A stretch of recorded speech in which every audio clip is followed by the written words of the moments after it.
প্রবাসী ভাইদের জন্য সারাদিন চিন্তা করি।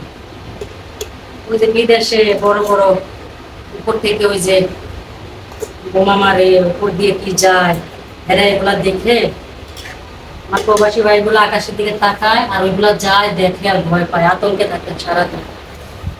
ওইগুলো তো দেখি মানে খুব খারাপ লাগে। খুব খারাপ লাগে। আমার প্রবাসী ভাইগুলো যে যে দেশে আছে সবাই যেন ভালো থাকে, আল্লাহ সুস্থ রাখে এবং এই বিপদ যেন তাড়াতাড়ি মুক্ত হয়ে যায়। আমাদের বাংলাদেশি ভাইরা প্রবাসে গেছে 2 টাকা ইনকাম করার জন্য। আরে প্রবাসে যায় যদি এত কষ্ট করে টাকা করার পরও যদি আবার আতঙ্কে থাকে তাহলে কেমন না। সবজি রান্না করছি, এটা হচ্ছে উস্তে, এটা হচ্ছে ভেন্ডি, এটা আলু, এটা ভেন্ডি আলু, আর এটা হলো মাছ। উস্তা ভেন্ডি আলু মাছ দিয়ে ঝোল ঝোল তরকারি রাঁধছি, মজা এগুলো খাইতে। মাঝে মাঝে একটু 5 মিশালি মানে 2-3 রকমের তরকারি দিয়ে সবজি দিয়ে রান্না করলে ভালো লাগে, ভালোই লাগে, শর্টকাটে আর কি। এবার শুধু সবজি আমার ভালো লাগে না, এরকম কখনো রান্না করি নাই। ভেন্ডি দিয়ে উস্তে, যে উস্তে দিয়েছি ছোট ছোট উস্তে গুলো আছে না, হয়েছে মনে হইতেছে কাঁচা না, না একবারে নরম সফট হয়ে গেছে, খাইতে অনেক ভালো লাগে।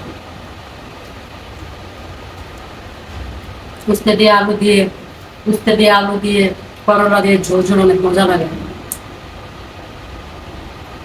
মাছ, রুই মাছ, কালকে একটা রুই মাছ আনছিলাম 1 কেজি ওজনের। ভাই বাংলাদেশে কি যে মাছের দাম, 400 টাকা কেজি রুই মাছ। কি বলবো ভাই, মানে কষ্ট হলে তো খাওয়া লাগবে, খাইতে তো মন চায়, বুঝেন না, এই আর কি।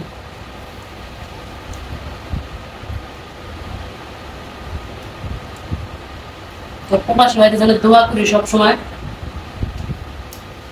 কারণ প্রবাসী ভাইরা যদি আমার পাশে না থাকতো, বিশ্বাস করেন আমার চলতে অনেক কষ্ট হইতো। আজকে প্রবাসী ভাইরা নীরব হয়ে গেছে, আতঙ্কে থাকে আমার প্রবাসী ভাইগুলো, কোন সময় জানি কোন জায়গায় বিপদ ঘটে, তাই না?